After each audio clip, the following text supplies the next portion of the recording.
We had cuts to the federal workforce, This is full the of Neoliberal shrinking Round government and podcast. saving billions in federal funds. Welcome to another episode of the Neoliberal Round podcast. In fact, welcome to another episode of the new installment series called The Pulse with Renaldo and Ricardo McKenzie. Ricardo, welcome back to your show, The Pulse. We haven't had, many of you have been asking about The Pulse. When are we going to have it? And we are finally here, but we haven't had it because Ricardo hasn't been here. What's been going on? Wait, I'm surprised you. Why you have to say that? I mean, we're right on point, right on time.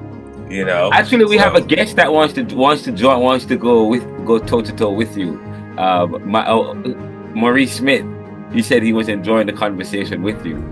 oh yeah. So where is he? I should bring him on the show. Let's give him. But what do we want to talk about today? But I know you and Maurice we didn't get to. Actually, I did record some of it. I did get some of it actually. What is it? I mean, there's a lot going on. There's a lot going on. We're talking about tariffs. Tariffs. Yes, we were talking about one of the things I talked to you about was Eric Adams. What's happening with Eric Adams? Next thing we're talking Ricardo about. Where are you, in New York right now or New Jersey? I'm in New Jersey. Okay, yeah. But so you're between New York and New Jersey.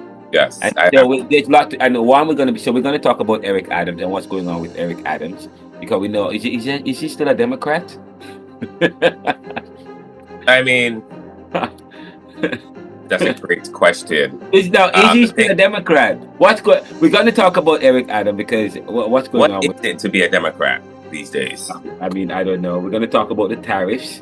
We're going to talk. Talk about the Kamala Harris and Obama. Yes. And also a new book came out called Fight.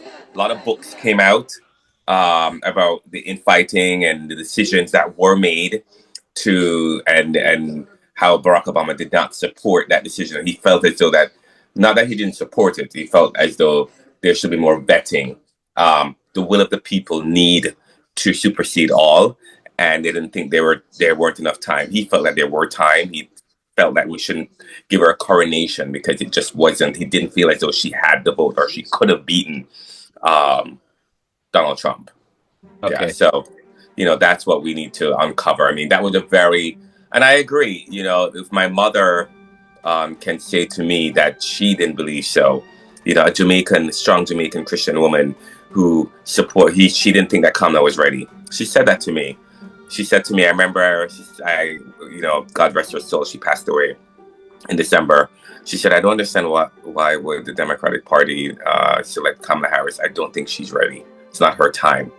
And I feel as though the Democrats had a great platform. They are. Hold on. Many Democrats were saying that it's her time. Many Democrats believe that she could have beaten Donald Trump. Many Democrats, even we talked about this on the show.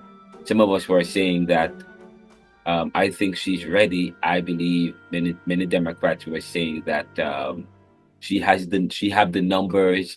In fact, the data was showing that she was leading in the polls. She was ahead of Trump. Ahead of Biden. She was a better candidate than Biden, and of course, I believe she was a better candidate than Biden. But she was still way big. Anybody would have been a better candidate than Biden at this point. Great point. Anyone could have been a better candidate than Biden. The only reason why she became a better candidate at that time, because I noticed something. The Democratic Party sometimes, our people in general, they are quick to react. You cannot be reactive. Sometimes you have to be slow and methodical and strategic.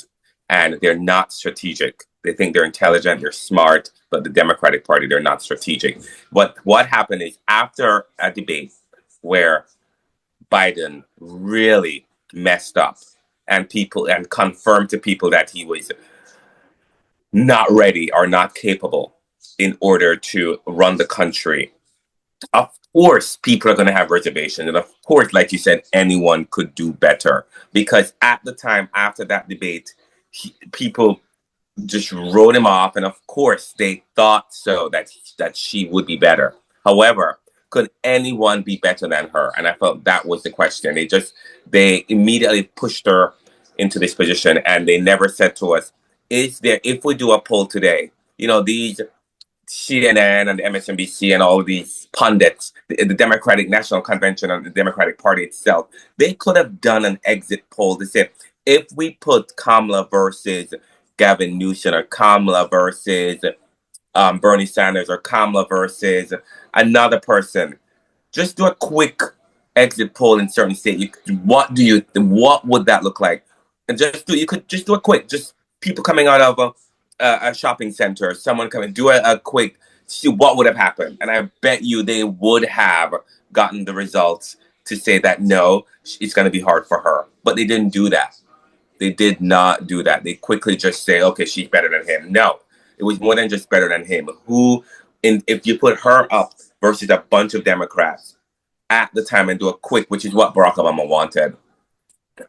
Even if you don't do a primary, do something of the sort where we would just do a small subset and get as of people or Democrats or people in general and said, if you were to decide between Kamala and 3 other people, what do you think? What would happen? And that would have given them an idea as to who to choose, but they didn't do that. Just like how they tried to push Hillary Clinton to run and push out Bernie Sanders. They do it a lot. The Democratic Party had so many opportunities to make the right decision, but a lot of times they felt they're emboldened. They feel as though they. I mean, I have said that the Democratic Party, I mean, they've lost a lot of followers, and the Democratic Party have not been very true to, have not really supported African American principles. They've only created policies that continue to support that continue to put African Americans and Black and brown people on social welfare dependency. Okay, so I've been rethinking social welfare, and I even in the second book that's about to come up, I did a comparison between social welfare in the Caribbean, particularly Jamaica, and social welfare in the US. We should be the social welfare programs that the problem of to fix social welfare is supposed to fix a problem, the social illness in society. It's not supposed to create dependencies, and social welfare programs is not supposed to fix the problem in society. We're supposed to create a society that's supposed to invest in our people. Well, listen, Renaldo, I'm not going to bash social ideas and social welfare and all that stuff. In every industrialized nation country, you need social welfare because you're going to have some people who are at the top, in the middle, and at the bottom. It's just that's how it is. You can't escape that. And so social services, social welfare, certain things are important. I'm not saying that these things that the Democrats came up with were so bad. It's sometimes you need to have something that's there. And it was good while it lasted. What I'm saying is, it's like, yes, is there something better? Could we have worked to improve it? Yes.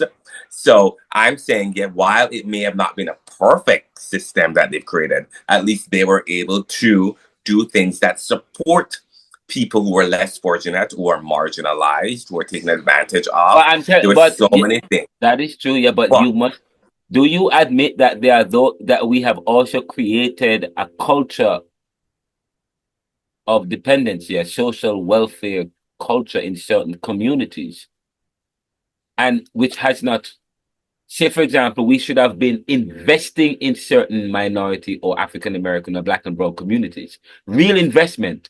Instead, when you hear Kamala and the Democratic leadership talking about investing in Black and brown communities, more often than not, it's about providing more food stamp, providing more earned income credit.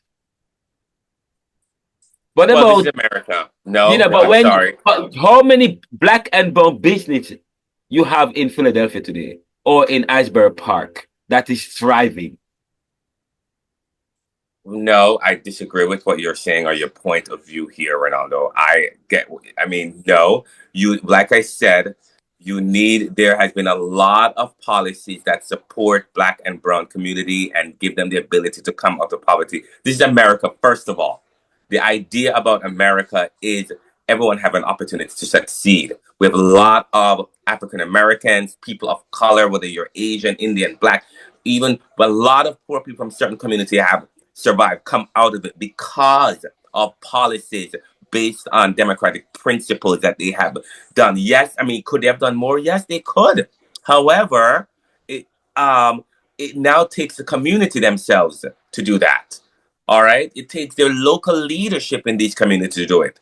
Okay, the government can do so much. All right, now it's the local leadership who need to go in and do more and then get these people out of dependency. And there's been a lot of situation and scenarios where people, I mean, I see it all the time on the news, on TV, on different talk shows where people have, because of the support from the government, they are in a better place today. They're millionaires, they're billionaires. They have, it's not a lot, but I feel as though over time, Rome is not built in a day, but by pulling away these things, what you do now is you make it even harder for Black and brown communities to survive.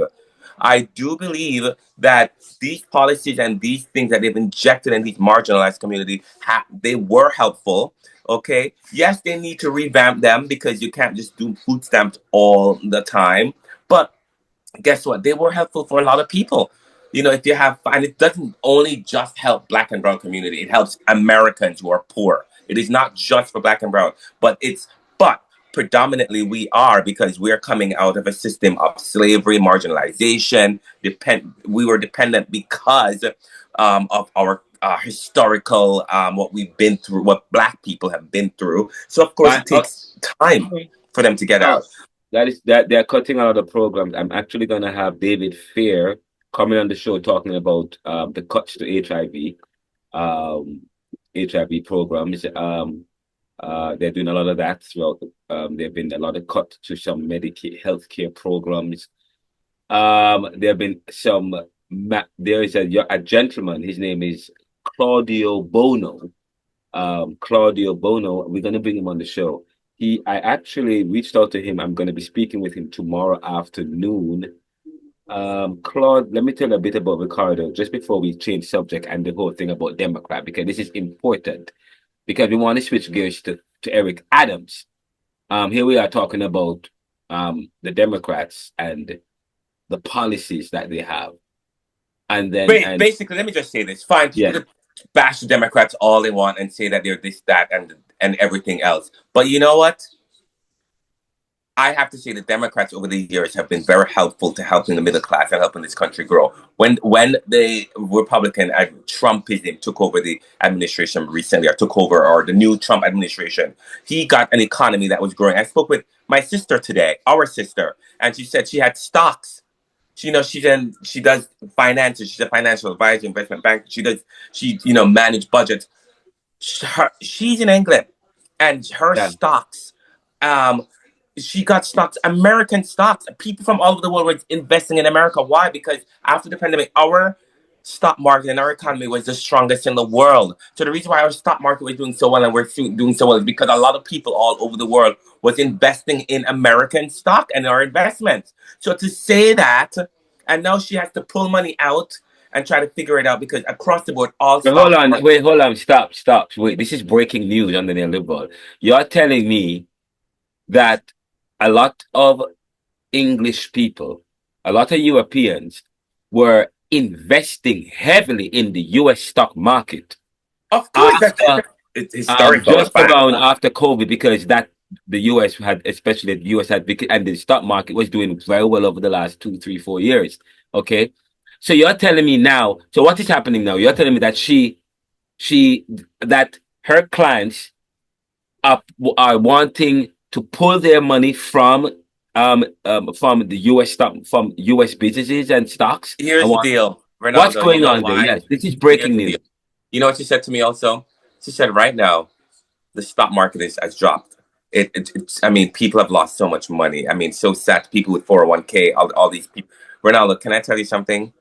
Yes. When the stock market, everything is cheaper now. Now, if a stock value a certain amount, now it's valued this amount. Do you know who have all the money to buy up all the stocks now? Who? All these billionaires and millionaire people. Oh yes.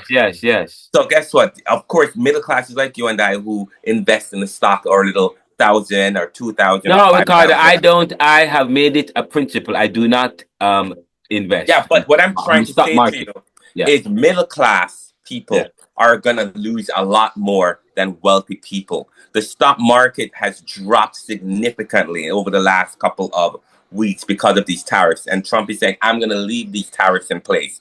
But guess what? Now the stock market has dropped and the value of assets have dropped. So now all these billionaires are not going to be affected as much. So they're going to take all of their money and buy their stocks cheaply. For example, Nvidia. Nvidia's stock was high, so she bought Nvidia, which was like chips and AI stock. They invest in AI, and they are the leading brand in AI. And their stock used to be a certain amount. I forgot what it was. Let's say it's like it was high in price, so she bought it high.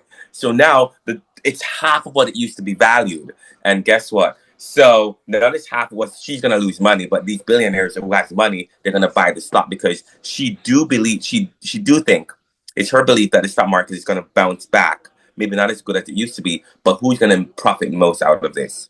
The I billionaires. mean, the stock market always bounce back. The Yeah, but stock who's gonna? market The has idea been is gonna around. bouncing back, but who's gonna benefit Wasn't the more? wait, Ricardo? The stock market was here before the recession, the recent recession already, right? In 2008, yeah. It Yes, and it was here and it's here now. I mean, and even the stock market but has always been here. my point is, Renaldo, is the reason why they could continue this tariff talk and they don't care about tariffs. What I'm basically saying, and we're all over the place. I don't want to be all over the place. What I'm basically saying is that you cut taxes for the wealthy, you increase taxes, which is going to hurt middle class. You tell people that they should just tough it out. I'm like, of course, tough it out. We middle class are going to tough it out, even though it's really hard for us. But these millionaires and billionaires, they don't need to tough it out because they already have money. All right, they're not going to feel the pain that we're feeling. So telling me to tough it out, why can't you tough it out? Why Did you have people money on the? Did you have money on the stock market? I did, yes. How much did you? You lost a lot of money. I I mean, guess. yeah, of course. But I'm just saying, like telling people to tough it out, tough out the all of this that's going on, all these decisions, tough it out. Guess what? I can tough it out. But guess you know what? Who's the only people who's gonna be toughing it out, who's gonna be suffering, is middle class and poor people. Well, the top 1% and 3% in this country, what I'm trying to say to you is that they're not gonna feel the pain. They're not gonna feel the hurt of all this thing that's going on. The only people who's gonna suffer. So what I'm trying to say is why don't implement policies then where middle class and low income people don't have to tough it out, don't have to feel. Why do you implement policies where the top 1% and 3% can feel as well? Are you going to do that? Is he going to do that? Or are you just going to implement policies that affect lower middle class and people who are already struggling or already trying to move money around to make ends meet, who's already invest? And like, why are you telling me to tough it out? Why can't these people who wear their red bottom shoes and their Ferrari for $120,000 and their $5 million house and they're flying in a jet across the world, you're gonna give them a tax break and then at the same time lower tariffs, It's which doesn't quite convoluted, Ricardo. It's quite convoluted. I tough it completely. out. That's what I really want to talk about tonight. Why are you telling me to tough it out? Stop it. Yeah, Why do I I have to tough I it agree. out? You know, I agree with you because what I do not understand. I mean, I really don't understand the cuts. I don't believe that they are necessary. I think they are much ado about nothing. I think, and there are better ways to promote efficiency. Never, however, there some cuts I believe are necessary. Some cuts, however, but you have to be very strategic about it.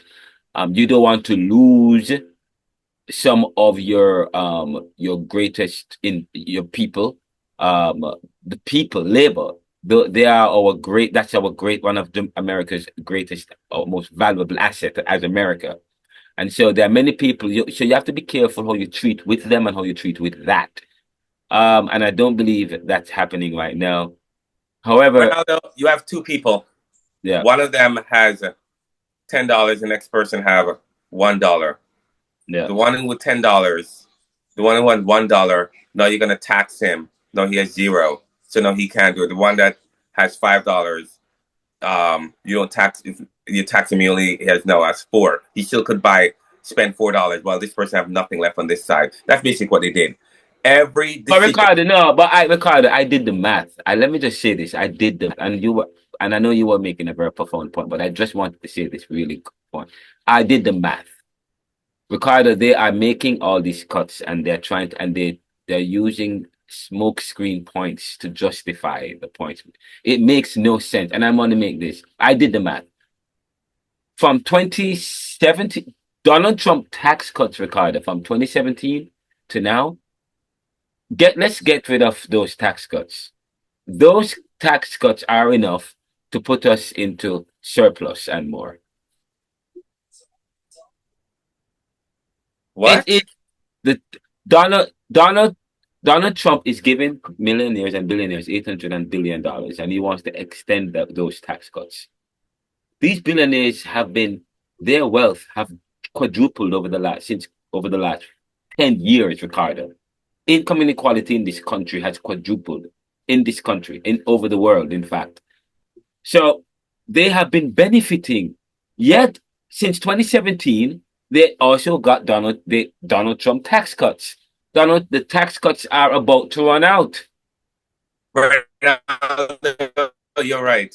Telling everybody to tough it out like you based on this tax cut. This is what I said. While the wealthiest enjoy layers of comfort, protection, privilege, they likely never need to tough out anything. Exposes a double standard in our society and often treats different classes. All right? Here is the disconnect. Wealth acts as a cushion. Billionaires and corporations have access to tax breaks, like you said, legal loopholes, and safety nets that everyday families don't. Right? Yes. Tough it out becomes a moral expectation for working people. To endure job losses, high rents, medical bills, inflation, while the wealthy are rarely expected. That is what Americans voted for, Ricardo. Americans voted for that because Donald Trump is a capitalist. He's a businessman, and I've oftentimes said whenever time business people start talking about cuts or when they're talking about making money or streamlining or whatever, they always attack labor first. They always lay off or freeze wages or make cuts. Labor is always attacked. And now you have the president of this country, and he's doing the same, attacking labor. The real frustration lies in the contradiction. If we all share in the country's prosperity, rich, poor, and alike, then shouldn't we all share in the responsibility when things get tough? There is no sharing of responsibility. I mean, first of all, we have someone who's a billionaire who has gone bankrupt so many times, and then he has been bailed out. And if it wasn't for his apprentice show, then he probably would not be where he is today. So let's just remember that when people talk about how he's. And then when people talk about this is what people vote for, I hate when people say this to me. This is what they vote for. This is what Americans vote for. Give me a break. Americans voted for a businessman. Renaldo, what Americans voted for was Americans were tricked. A lot of them who voted, the ordinary voters are not intelligent. Twice? Renaldo, Americans voted for two things. All right, they voted against Paul the status quo. Okay, and they also vote status quo. What do you mean by that, Paul? So Paul thinks that they voted against the status quo. All right, that's what they thought they were being. They also were voting. Yeah, they were lied to. A lot of them, they were lied to. They were lied to. Okay, the economy is the worst. Have you seen the rest of the world? Even though they were making money, unemployment was low. Even though you tell them, they say they didn't want to believe it. Okay, and then don't forget, you're voting against what? What were you voting against? You're voting against LGBTQ. A plus whatever, you're voting against that. You're voting against too many. Ricardo, okay, let me ask you a question though. I understand that he's doing a lot. He's accomplished a lot. Tasking is not accomplishment. Tasks. Accomplish? No, he has accomplished a lot. It's very easy. Okay, wait. What has he accomplished? Tell me. Renaldo. What has Donald Trump accomplished, Ricardo? I'm going to tell you. destruction and destroying something is the easiest accomplishment in life. Okay? Building something is the hardest thing to do in life. So the reason why Donald Trump and everybody's loving him so much is because it's easy for him to destroy something that took years to build. So yes, he's accomplished a lot, but his accomplishment has to do with his destruction of the fabric of our society. So yes, he has Ricardo, accomplished a lot. let me ask you a question. One, in terms of our reputation in the world today, what is it like? That's two, okay. That's the what. Two, the Ukraine war, the Ukraine Russia, is that still happening? Okay. Three, is the war in what's going on with Palestine and Israel? Is that still happening? In fact, it seemed to have been exacerbated with now with a war brewing with the Houthis and Iran, who is mad with us having this war. I mean this going attacking and throwing some bombs in this developing country, which is a fourth world country. Anyways, so that's happening. What in terms of prices? Prices are going up as much as the president wants to say eggs are down 50%. Consumer confidence is at zero or minus zero, minus 10. Um, and what is going on in the world? People are not intelligent anymore. Renaldo, when you hear about leaders and leadership in our society, that's why people used to get why do you think we have the caucus and we people are vetted. I was the governor of Key Club of Jamaica, and I had to talk about what I plan to do, and I had to there's certain values and quality of a leader, okay, and so Donald Trump has undeniably built influence, reshape political narrative, and mobilize a massive following. But much of that success seems to come through what? Like I said, conflict, dismantling, and division, rather than building bridges or creating system that uplifts everyone. That's what I'm basically saying. So if you're a leader, what are you supposed to do? Bring people together, mitigate conflict, right? So those are the very important things that your job as a leader. But he has not done any of those things. And so that's what you look for when you're looking for a leader for an organization. When when you're in HR and you're recruiting people for a job, you're looking for someone who's not just charismatic, but someone who can bring people together, not who's divisive, but who's a builder, okay, who can unite people, who have strategy and ideas, okay? And these ideas have to be benefit everyone across the board. And like I said, he is very destructive, and that's why I say he's very successful in destroying the American society and destroying things. But when it comes down to building it back, I have not heard any ideas in what he plans to do in building back our society, in making sure that working class people, can put food on the table, in making sure that children are the smartest. You said the American education system is the worst in the world, but you have not talked about ways in which destroying the education department does not do anything to build it. It hasn't done any of that. We have not talked about how we're building to make sure that our students are educated. We haven't talked about anything towards how you're going to take away all of these jobs and programs, but you haven't talked about how you're going to put it together. It's like you have a Rubik's Cube and you're supposed to dismantle it, and then you have no strategy or plan to put it back together. And to be honest with you, Ronaldo, I think Donald Trump has a very good plan of destroying the system in our society. But I'm telling you, he has no idea. Why do you think so? Why do you think so, though? Because we haven't heard anything. I haven't heard anything. I haven't heard any plans, nothing. All we hear, if you want to mitigate all of this conflict and people's fear, people are scared. People are scared. You know how he can eliminate this scare and fear in people? Don't just tell them to tough it out. Tough out what? Because I don't see anything better happening. You haven't told me the reason why you're doing this is because, yeah, people are taking advantage of us, are taking advantage of America. That's why you're doing all of this stuff. Although, even though people are taking advantage, or like you said, have taken advantage of us, you decide that you're going to put tariffs on the poorest country in the world. So, and who have not taken advantage of us, who we have destroyed some of these countries, but you have decided to put tariffs on these countries. It makes no sense. That means you have no strategy. You can't decide that you're going to do that. What you need to do, fine, we know China and Russia and certain and Iran, and those are the countries that have fine, maybe Europe, okay, have disproportionately have certain things. You didn't sit at the table and say, this is ABCD. No, we're just going to put tariffs in Canada and these people, as opposed to how can we work together to ensure that we have fairness? We could offer fairness with our trading partners and continue this. No, Renaldo, nothing he has done is discussed about how he's gonna work with our trading partners. And so you could still come there as a strength to show strength. But if you're gonna do that, come to them at the table first and said, listen, this is what I see is happening, and I think we need to balance the budget a little bit. Don't go to Jamaica and Trinidad and Tobago and some other small island where everything that these people do is purchased from America. They don't even have factories, some of these countries.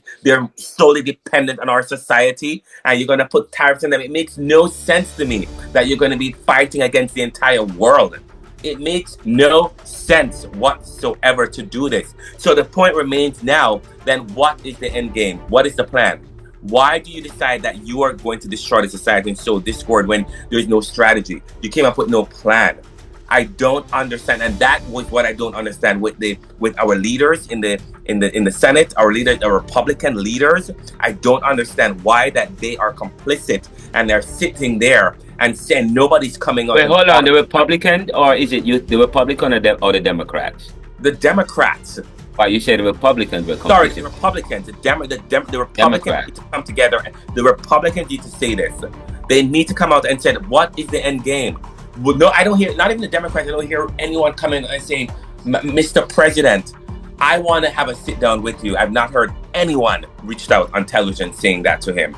And then I haven't heard anyone said, guys, Americans, I get it. You don't like democratic system. You don't like the Democratic Party, what we stand for. However, if there's one thing that we believe in is why are you going to put tariffs on these countries when they have no, what's the strategy here? Why wasn't there a plan of action as to how we're going to deal with these things? This is why they make mistakes all the time, and they are firing people they shouldn't fire. They're on Signal, tweeting out, texting things that they shouldn't do it, because like I said, these people are pompous and hubris and prideful. And you know what's the destruction of a society? Is pride. Rome was destroyed because of pride, and America will be destroyed because of our hubris and our pride if we don't work together and stop showing division. And the Senate needs to come together and say, listen to me, man, stop it. We need to have a strategy. We need to know what we're doing. This is not how a leader operates. Okay, we have to start doing that. Do you know how the best way to get rid of this man is to impeach him? They don't plan to impeach him. Why? Well, they have tried to impeach Donald Trump. I think, is it a workable strategy at this point? I don't think it's a workable strategy. They have tried to impeach him before. I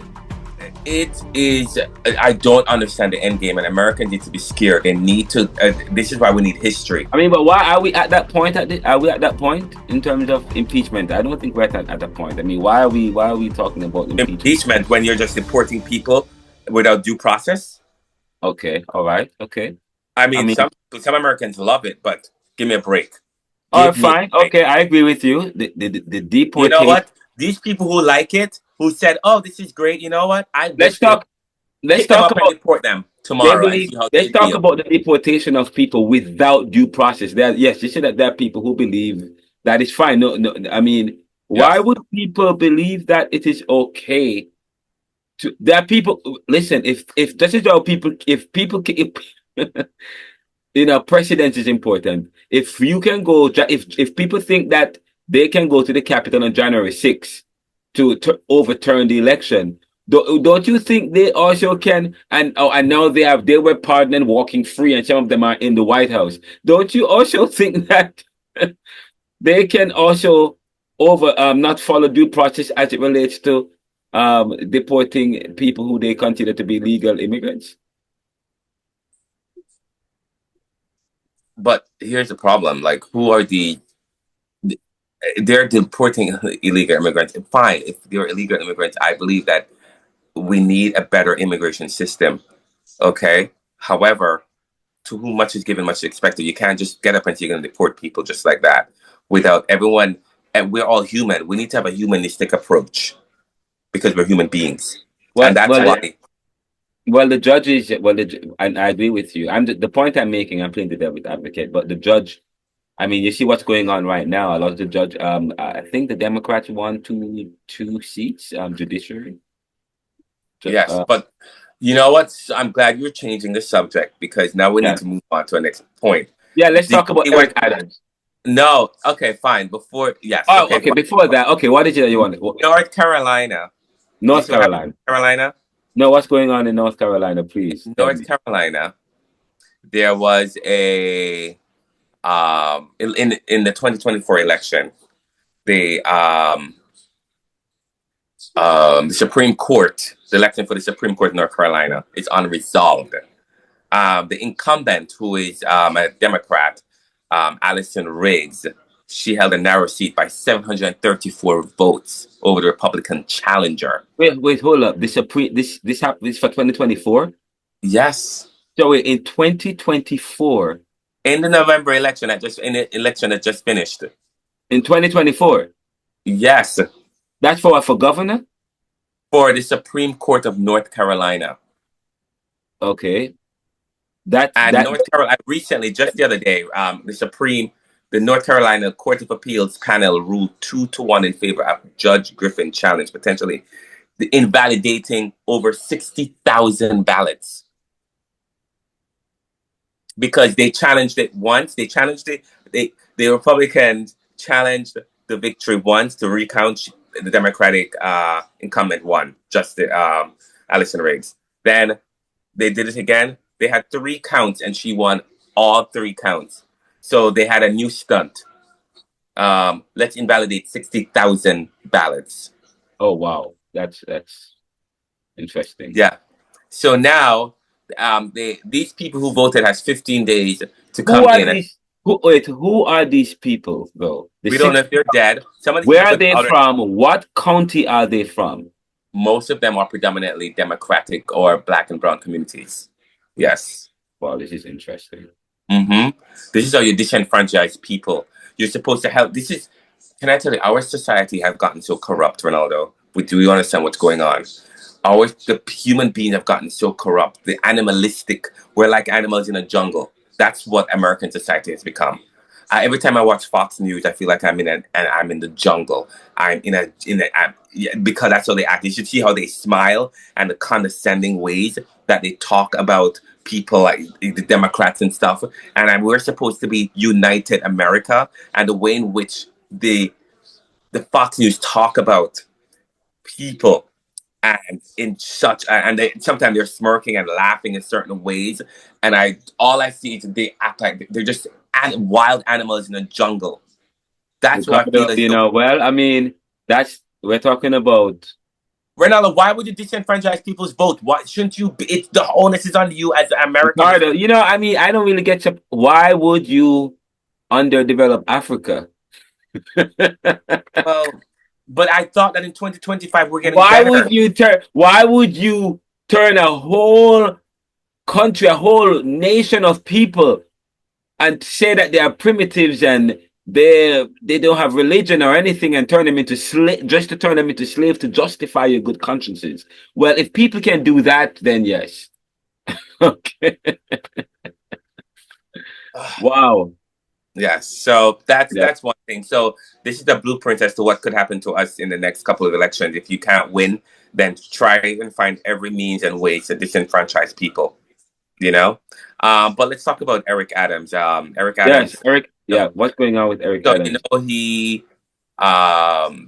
His court case was dismissed with prejudice, which is great, which means that they can't hold it over his head anymore. It was supposed to be without prejudice, which means that they could just bring up the case anytime they want to, which I thought was wrong, because I felt as though he was a pawn. And remember, we talked about this before, that we did trying to take advantage of him, and I felt so bad. And the New York prosecutor resigned and one piece of stuff because this is wrong because she didn't want to drop the case and it was wrong. It's not in her blah blah blah to do it. And so a lot of people have decided that, he is tarnished, he needs to resign and stuff. But now that this is over, you think that he can now move on. However, apparently he's running as an independent as a result and not as a Democrat, because I don't think he can. I don't know what, Cuomo is running now. But I don't think he's able to run. Hold on. Cuomo is really running? Yeah, he's running. First of all, when I heard that Cuomo was running, I'm saying, for example, Cuomo is supposed to be better than Eric Adams in terms of on the issue of morality and ethics. Well, what is going on? I don't. What is going on in New York? And secondly, if you work in New York. What do you think about Eric Adams' leadership in New York? What has he done for New York? I heard him the other day on the press conference reeling off his successes. What has Eric Adams done for New York since he's been mayor? Crime is down. He's really helped the subway system. He's cleaned up the streets. A lot of developments in the city. Policing in the suburbs really made it safer. The crime is down a lot. His biggest claim to fame is people don't see as much rats anymore in the city because he's really helped work with this sanitation. Well, listen, that Ricardo, that if he was able to control the rat situation in New York, that's a big achievement. Yeah. So, that's true. Our city is supposed to be the richest city one of the richest city in the world, the biggest economy. So, New York City. And so he has some other achievements and accomplishments as well. So, the problem is if he's running as an independent, I fear for the Democratic Party, because what's going to happen, I feel as though, is that he's going to take away a lot of votes. Why is he running as an independent? Because I don't know if he's able to run as a Democrat. I can't remember what happened. I think he had to do something in order to putting his name in the ticket, and I feel as though he wasn't going to get as much support from the Democratic Party as he would like. So running as an independent, actually, he could take some Democrats, probably there's some Republicans who may support him, and probably maybe one or two independents who think he was. So he might be able to do that. But as a result, I feel as though he probably might. The most important thing, he might steal more votes from the Democratic Party. He has 20% of people, 20% of the vote. That's a lot from you're taking. So let's see what happens. Let's see what happens. You think are they going to have do they usually have a strong Republican presence at the mayoral race in New York? An independent has won before. Paul, was there was there an independent, was there a Republican New York City mayor? Yeah, probably, I'm not sure. Yeah. No, when was the last one? We are Giuliani. Mayor Giuliani. Rudy Giuliani. He was Republican. Oh yeah, he was Republican. Oh yes, he was Republican. There we go. Yes. Well, listen, if a Republican win, then I'm sorry, then we are totally mistaken about what's going on in our society today. We really can't let that happen, because if you vote Republican, you're saying that you're okay with the government, republicanism or Trumpism, destroying our education system, destroying arts and cultural agencies, environmental programs, health and human services, which with New York depend on some of them, education, what else? Different social services, all of that. So if you vote that way, I'm not saying anything is wrong, but if you vote that way from higher education, if you vote, what you're saying is that you're okay with pulling money for transportation, improvement in higher education, social services, arts and culture. Those are the things that are affected. And I can't support a party who supports the destruction of the fabric of America, of the society, what we stand for. Yes, I believe in Republican Party. Yeah. What about the fact that Barack Obama said that he did not believe Kamala Well, can you believe it? This story today, Barack Obama did not believe Kamala was the best candidate. Yeah, but a lot He of people believe that way. Actually, I was watching the news one and day. then And they interviewed this guy right before the election, no, and but that's the same Democratic. That's the same Democratic Party I know, that. no, no, listen to me. There Yeah. was a guy, they interviewed a young white man who voted overwhelmingly for Donald Trump, which I have no problem with, which, I'm not going to. What he said when I interviewed him was, I am not going to vote for Kamala Harris because she was not vetted properly. And I'm not just going to have to take my vote and waste my vote on someone who just show up and they just throw her in the race. I didn't choose her. I chose Biden or someone. So as a result, he said he probably was not going to vote, or he was going to vote for Donald Trump or someone else.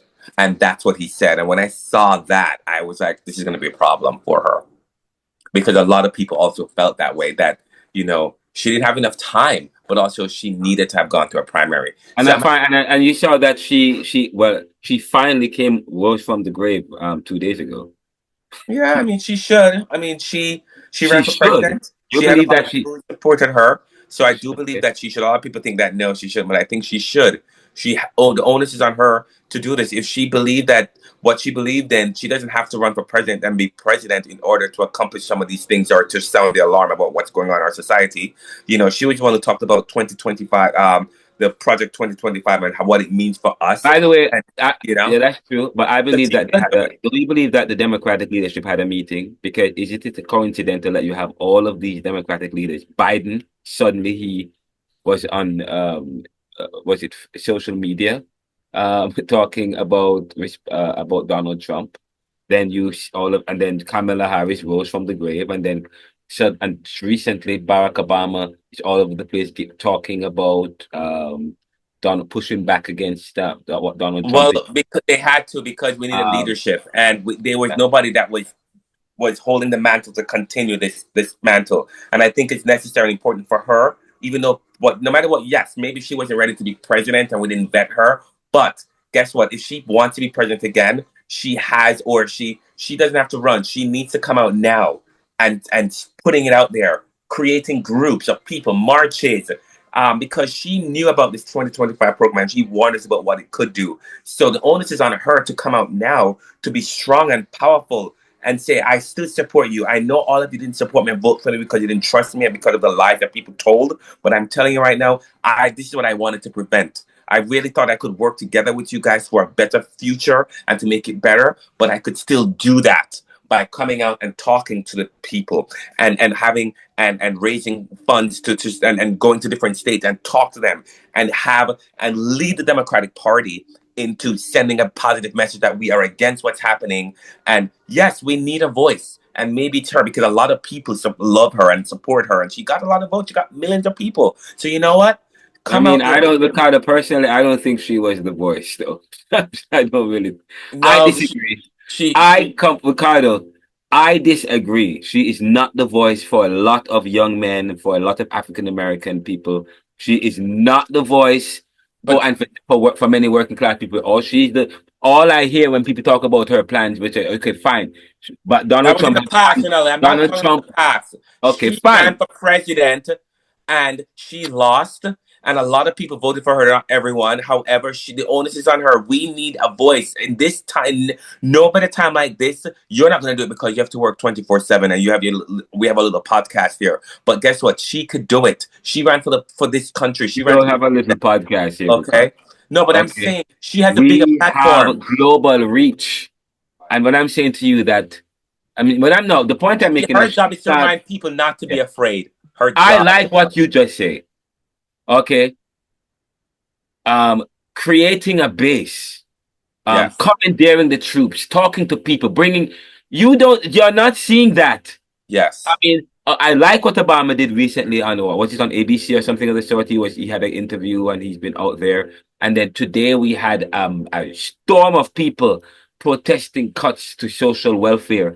If it's one thing that Americans are not what are probably upset about or will agree on is the impending cuts to social welfare. Americans seem to social welfare is a big program, not just African American, but working class across the board.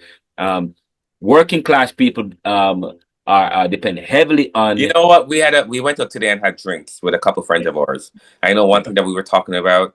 What's that?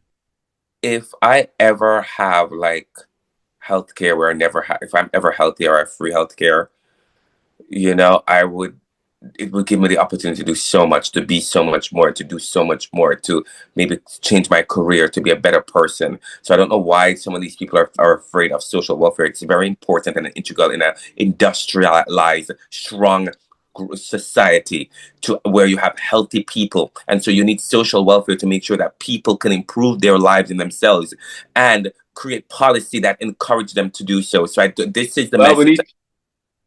Yeah, go ahead. This is the message. That's what the message needs to be. Need to be.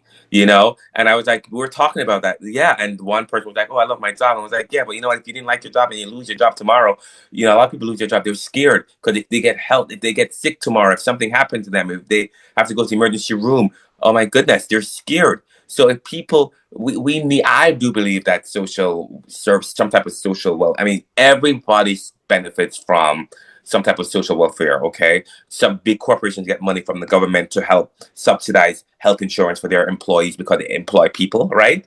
People don't recognize and understand what these things. And it's very important that we start understanding these things. By the way, a gentleman by the name of Claudio Bono, who I'm going to be speaking with on the show, he is an executive, and he's proposing a plan to Donald Trump administration. He's going to be talking with us, a plan that involves cutting.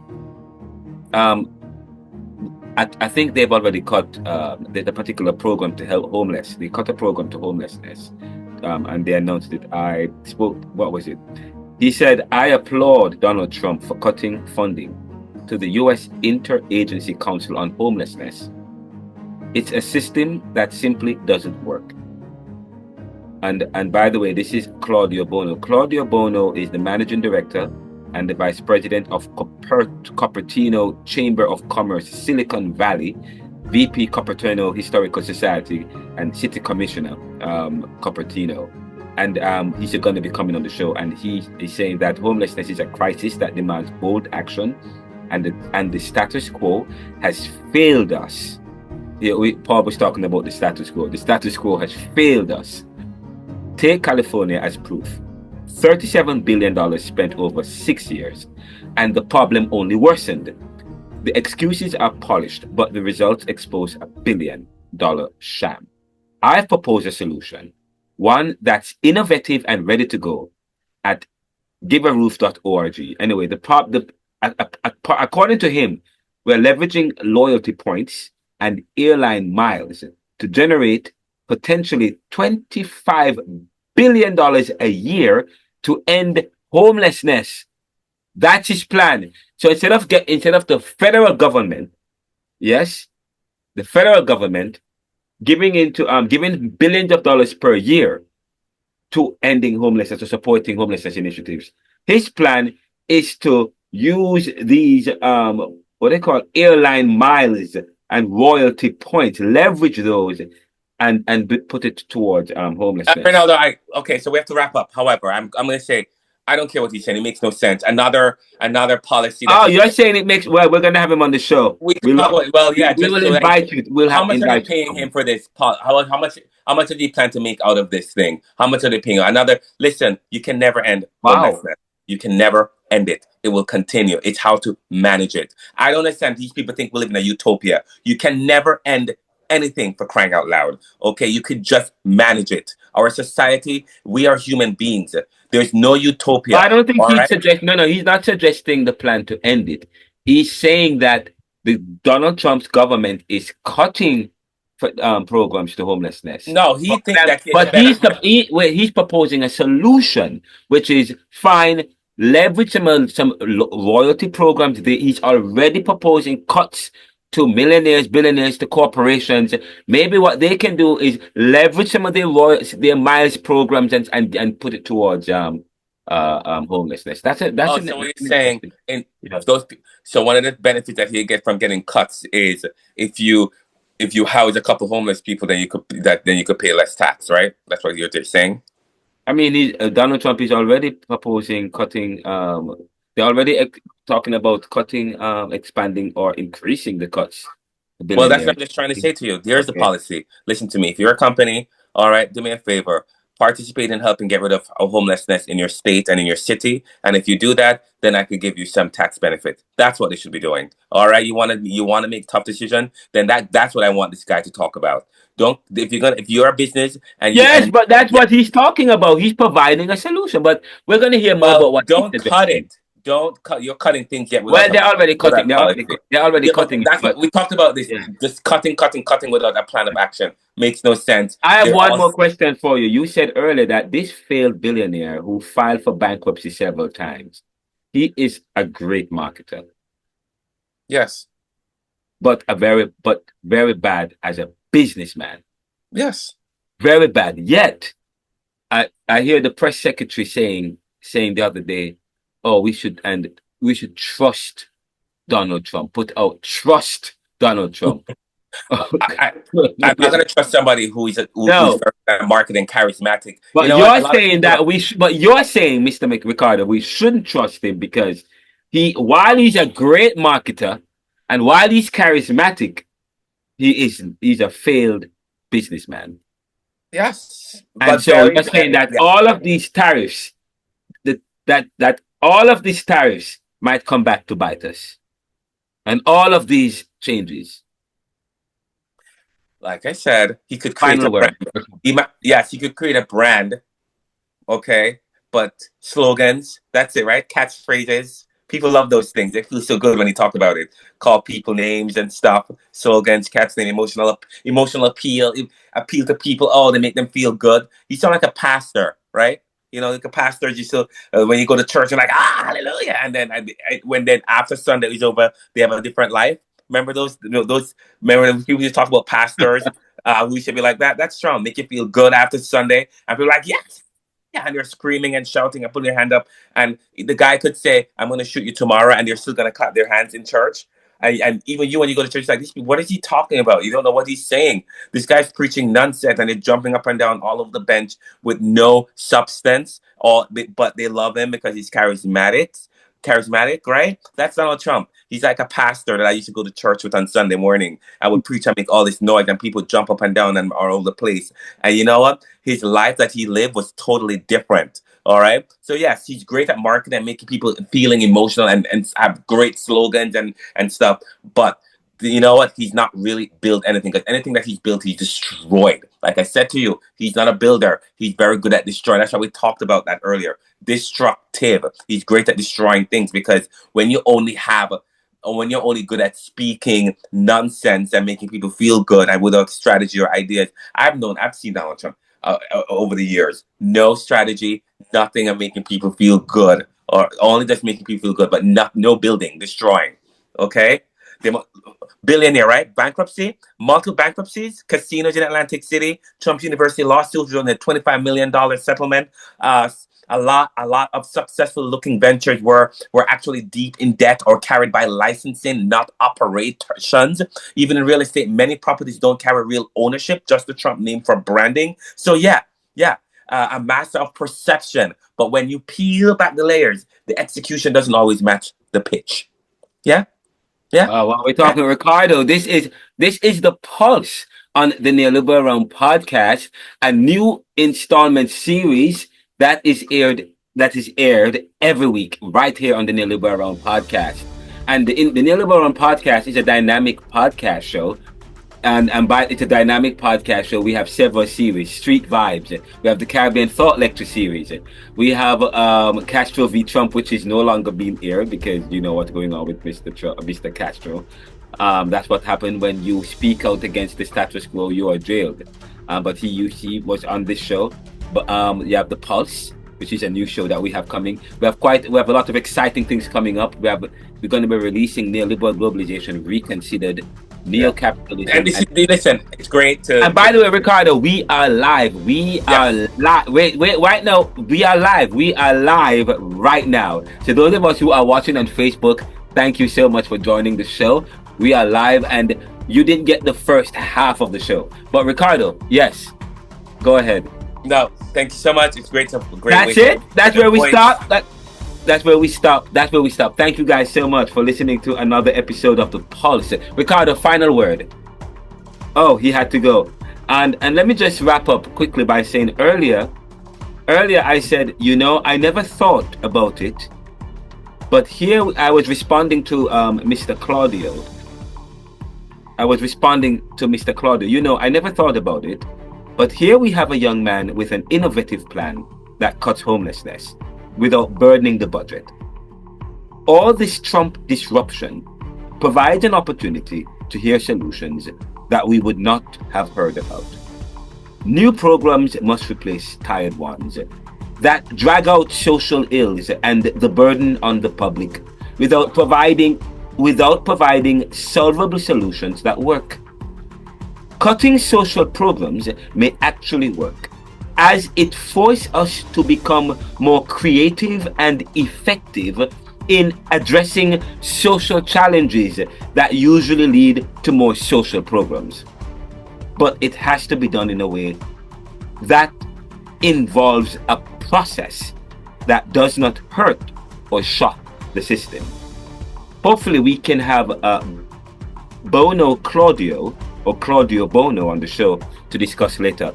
I will speak with him tomorrow, Bono Claudio, as we continue with the Neoliberal podcast. Please continue, subscribe on any stream, anywhere in the world, and on YouTube channel. I'm Renaldo McKenzie of the Neoliberal podcast. What good?